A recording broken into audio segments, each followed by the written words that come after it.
Nah, percayalah, pada zamannya aku tuh main musiknya heavy metal. Oh, metal. Jadi dunia underground itu udah lekat banget tuh zaman aku. Kakak Randy itu adalah mantan rocker.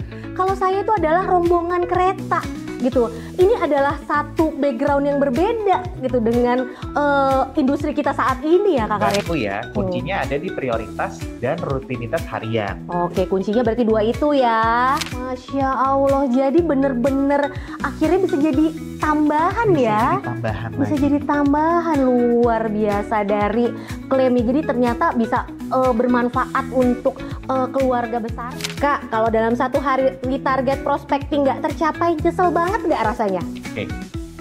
Mindsetnya adalah kita kan jalanin bisnis ya. Anggaplah kita buka toko. Kita mah pengennya toko kita rame di hari itu.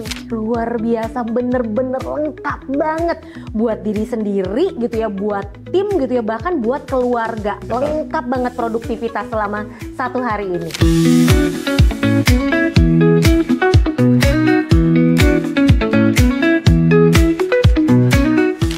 Assalamualaikum warahmatullahi wabarakatuh. Halo Sobat Syariah, kembali lagi di Soul Talk Podcast, tempat kita ngobrol santai tapi penuh makna. Hari ini saya Putris akan bahas topik yang penting banget untuk kita semua sebagai pebisnis asuransi, yaitu time management agen asuransi, dari mulai prospecting sampai dengan after sale service. Dan hari ini saya nggak sendirian loh Sobat Syariah. Hari ini saya ditemani oleh seorang agen asuransi syariah yang produktivitasnya sudah tidak diragukan lagi. Nggak kaleng-kaleng Sobat Syariah. Yuk kita sapa langsung. Halo Kak Randy. Halo juga Mbak Putri. Gimana kabarnya? Alhamdulillah sehat walafiat. Alhamdulillah. Nah, hari ini kita akan ngobrol seru banget nih Kak Randy di Soul Talk dan ngobrol bareng bersama Sobat Syariah semua. Mas Randy, awal mulanya sebelum akhirnya join di dalam bisnis asuransi syariah, boleh dong ceritakan kepada Sobat Syariah semua, backgroundnya Mas Randy itu apa sih sebelumnya kegiatannya? Jadi dulu itu sebelum aku join ke bisnis asuransi syariah bareng sama Prudential, aku tuh masih kuliah sebetulnya Mbak Putri. Oh, oke. Jadi aku kuliah semester 7 di sekarang namanya Universitas Prasetya Mulia. Oh, oke. Nah, selain itu juga sebetulnya dari sejak aku SMP sampai dengan aku kuliah itu, aku juga aktif ngeband nih sebagai musisi. Anak band, luar biasa. Cuman Mbak Putri jangan lihat aku sekarang ya, karena zaman aku dulu ngeband itu tuh beda banget sama aku sekarang. Oh, dulu penampakannya seperti apa Kakak Randy? Nah, tebak-tebakan deh, misalnya kalau Mbak Putri lihat aku sekarang, kira-kira aku main genrenya tuh apa? Genrenya nggak mungkin dangdut ya, mungkin lebih ke pop. Enggak. Kelihatannya mungkin pop gitu ya, atau mungkin jazz gitu ya. Nah, percayalah, pada zamannya aku tuh main musiknya heavy metal. Oh, metal. Jadi dunia underground itu udah lekat banget tuh zaman aku dulu. Nah, itulah yang aku jalanin waktu dulu sebelum join ke bisnis asuransi syariah bareng sama Prudential. Luar biasa perbedaannya ya Kakak Randy ya. Banget. Luar biasa loh Kakak Randy. Saya sampai terkejut bahwa ternyata Kakak Randy itu adalah mantan rocker. Kalau saya itu adalah rombongan kereta gitu. Ini adalah satu background yang berbeda gitu dengan industri kita saat ini ya Kakak Randy ya. Banget. Pasti juga ada penyesuaian pada saat kita melakukan aktivitas tentu saja.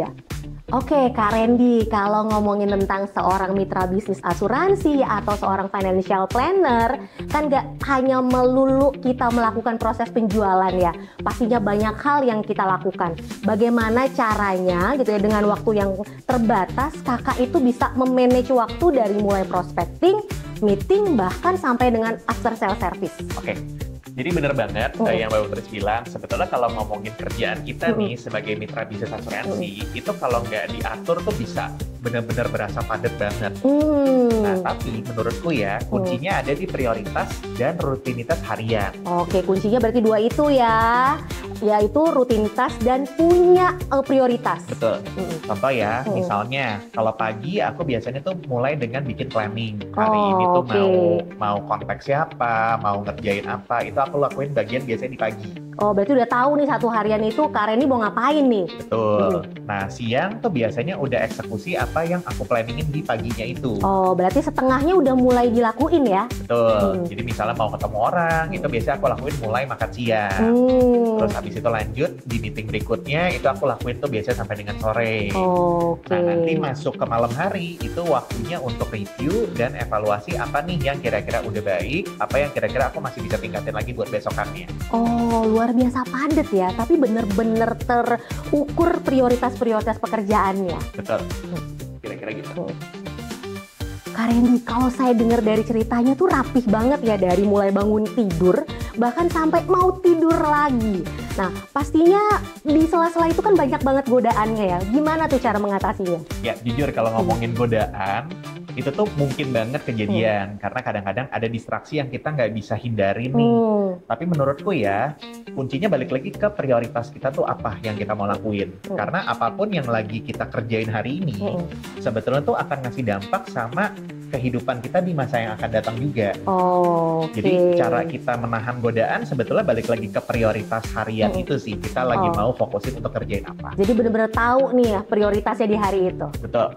Bahkan seorang Kak Randy saja itu ternyata di sela-sela aktivitasnya banyak distraksi ya.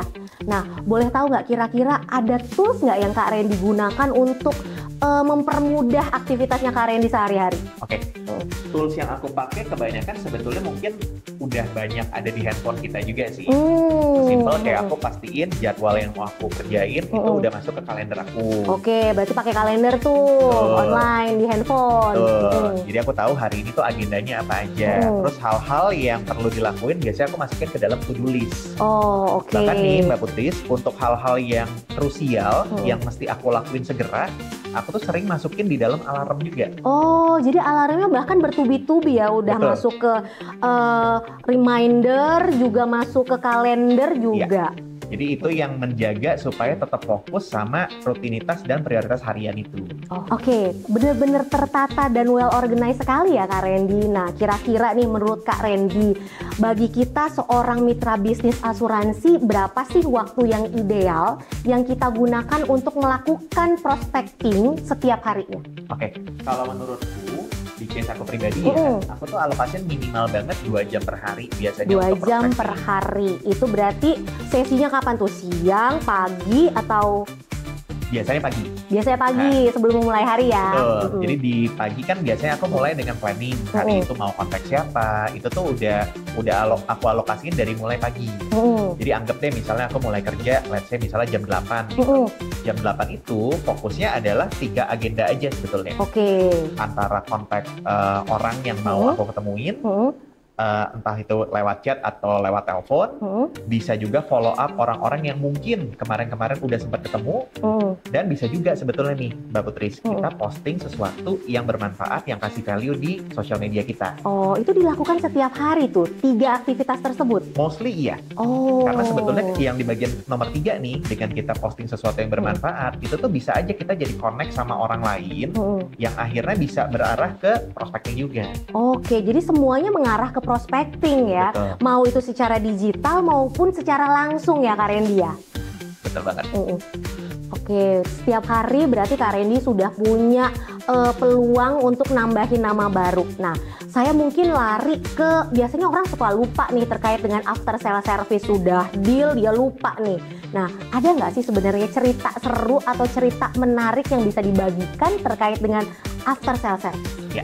Jadi mungkin lebih ke mindset-nya dulu ya Mbak Putris. Kalau kita sebagai mitra bisnis lakuin sebuah deal dan kita nggak lakuin after sale service setelahnya, kita tuh sebetulnya memutus rantai penjualannya sendiri. Nah, aku percaya banget dengan kita lakuin after sale service yang bagus ke klien-klien kita, sebetulnya tuh itu membuka peluang untuk nantinya mereka bisa nambah polis sama kita, atau bahkan mereka ngenalin kita ke circle-nya mereka.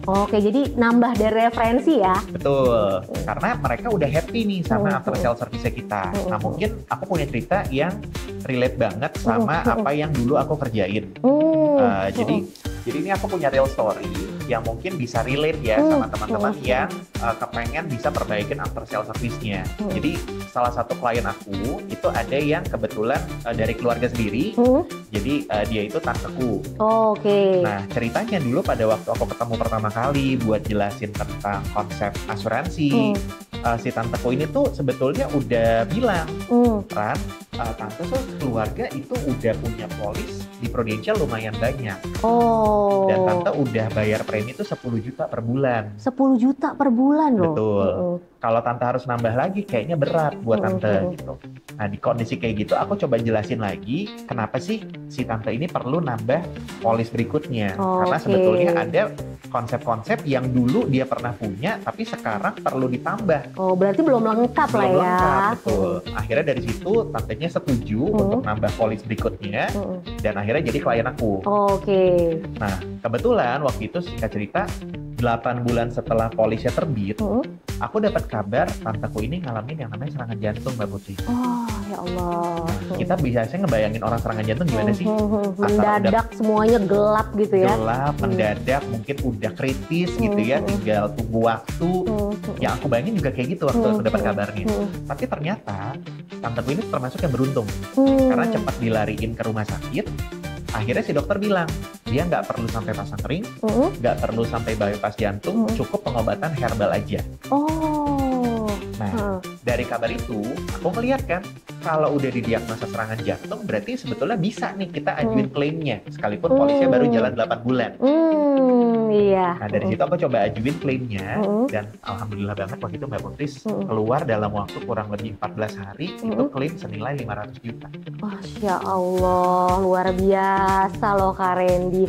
Baru 8 bulan gitu ya, udah keluar klaimnya. Wah, sampai merinding loh saya. Inspiratif banget kalau kita ngomongin cerita terkait dengan klaim ya. Ya, yang lebih menariknya lagi Mbak Putri, jadi si tanteku itu punya anak yang which is sepupu aku langsung ya. Sepupu aku tuh mau kuliah di Bandung. Nah normalnya orang Jakarta mau kuliah di Bandung kan biasanya cari kosan segala macam. Dengan adanya uang 500 juta ini Mbak Putri, tanteku jadi kepikiran kayaknya pengen beliin rumah aja buat si kakak. Terus teman-temannya biar ngekos di situ. Masya Allah, jadi bener-bener akhirnya bisa jadi tambahan ya. Bisa jadi tambahan luar biasa dari klaim. Jadi ternyata bisa bermanfaat untuk keluarga besarnya ya. Betul. Nah Kak Randy, kalau tadi ceritanya seru banget, aktivitasnya padat. Nah kira-kira gitu ya, kita sebagai manusia normal, sebagai seorang mitra bisnis, gimana sih caranya supaya nggak burn out, nggak kerja melulu nih Kak Randy? Ada tips atau cerita nggak? Oke, kalau kata anak zaman sekarang supaya ngejaga diri tetap waras gitu Bener. Oke, nah ini menarik banget Mbak Putri. Jadi kita tuh banyak fokusnya ke kerjaannya, apa yang perlu kita lakuin di dalam sehari-harinya. Lebih ke tas-tasnya ya. Betul. Nah, tapi ini aku juga belajar dari coach aku. Jadi dalam hidup kita dari sejak kita bangun tidur, sebetulnya yang paling penting adalah kita perlu lakuin yang namanya aktivitas bintang 5 dulu. Oke, boleh ceritain nggak biar sobat saya tahu? Iya, jadi ini mungkin filosofinya ya, kenapa sih disebut aktivitas bintang 5? Karena ini adalah aktivitas utama yang justru penting kita lakuin duluan supaya jadi fondasi di hari kita yang berjalan itu.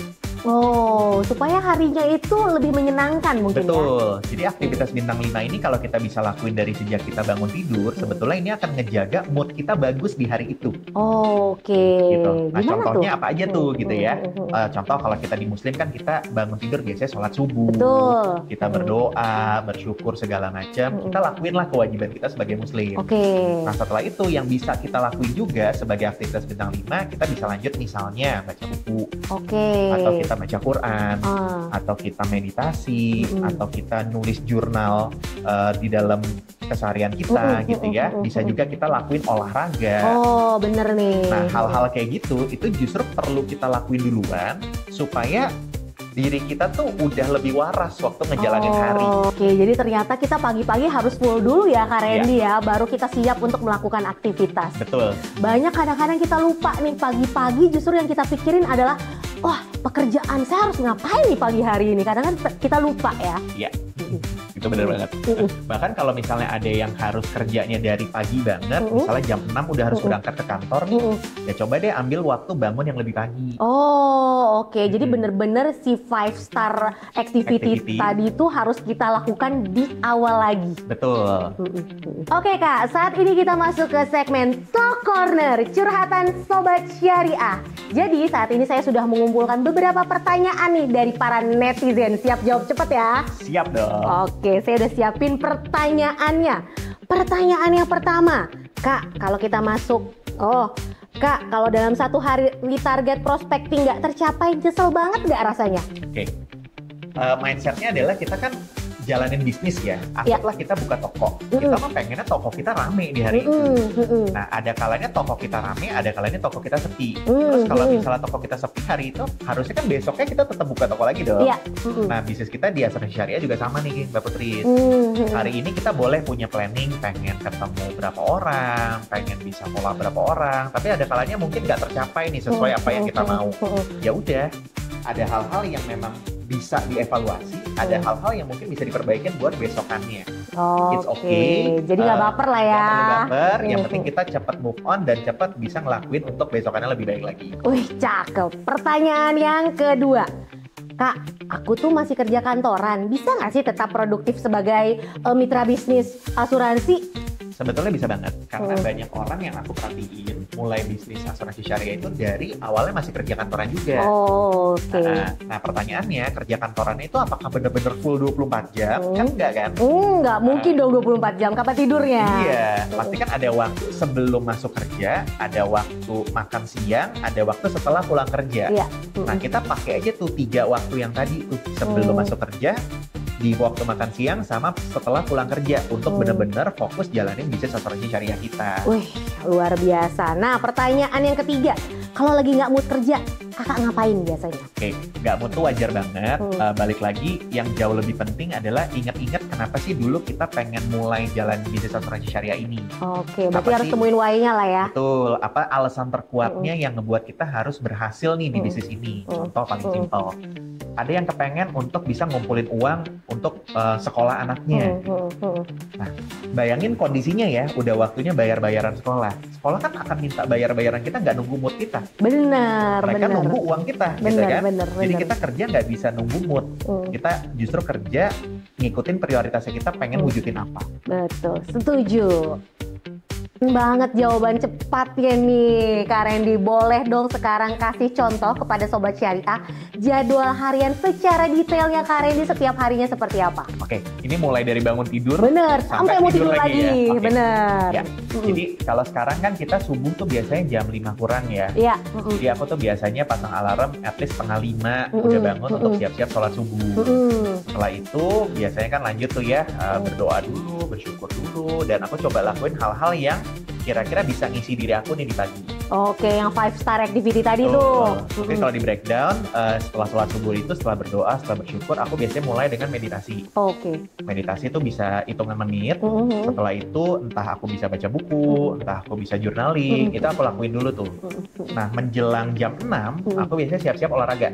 Nah, olahraga kan kalau aku seneng tuh lari.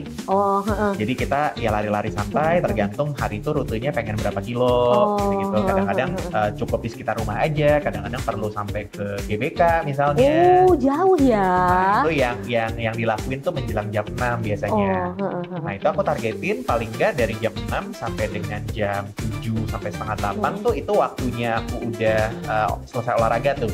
Buat diri sendiri lah ya. Buat diri sendiri, betul. Jadi abis itu udah bisa balik ke rumah, mandi, siap-siap, jam 8, setengah 9 tuh udah bisa mulai kerja. Gitu. Nah, waktu mulai kerja, yang biasa aku lakuin, aku mulai dengan planning. Hari itu aku mau kontak siapa aja, dan aku follow up orang-orang yang mungkin kemarin-kemarin udah sempat ketemu. Plus kalau di bisnis kita itu kan kita ada kerjaan administrasi juga ya, yang perlu diberesin. Itu aku lakuin di jam 8 itu juga. Jadi untuk follow up case-case yang lagi berjalan, ngurus administrasi, itu aku lakuin tuh dari jam 8 mungkin bisa sampai jam 10, mungkin bisa sampai jam setengah 11. Itu aku beresin dulu tuh di pagi hari. Nah, setelah itu aku biasanya mulai ngatur untuk ketemu orang tuh di jam makan siang. Oke, biar orang lebih santai. Lebih santai, betul. Jadi mulai meeting pertama mungkin di jam makan siang, habis itu berlanjut tuh. Entah habis itu ada meeting kedua di sorenya, atau ada meeting ketiga, itu kita lanjutin aja sampai biasanya menjelang jam 6. Oke.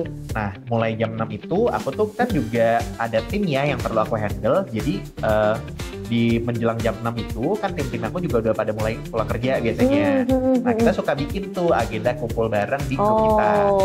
Dengan berbagai kegiatan. Entah itu pengen belajar bareng, entah itu main bola bareng. Oh, bahkan sampai main bola bareng ya, olahraga bareng. Jadi waktu menjelang jam 6 sampai kira-kira jam 8 malam tuh itu waktunya buat tim aku lah kira-kira. Nah, setelah itu ya udah kita udah selesai dengan aktivitas bisnis.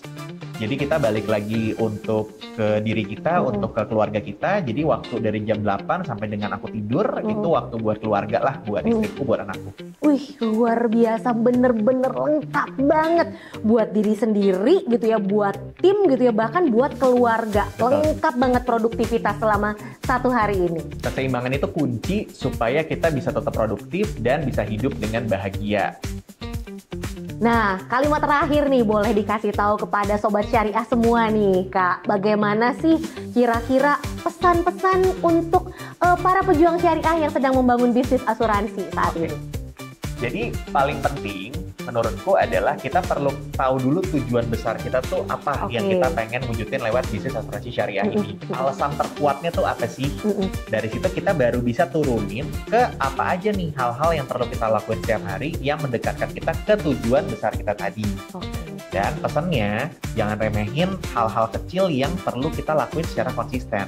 Sesimpel bikin jadwal, bikin planning, lakuin aktivitasnya, dan evaluasi. Itu adalah hal-hal kecil yang kalau kita lakuin secara konsisten, itu akan ngebawa kita ke tujuan besar kita juga.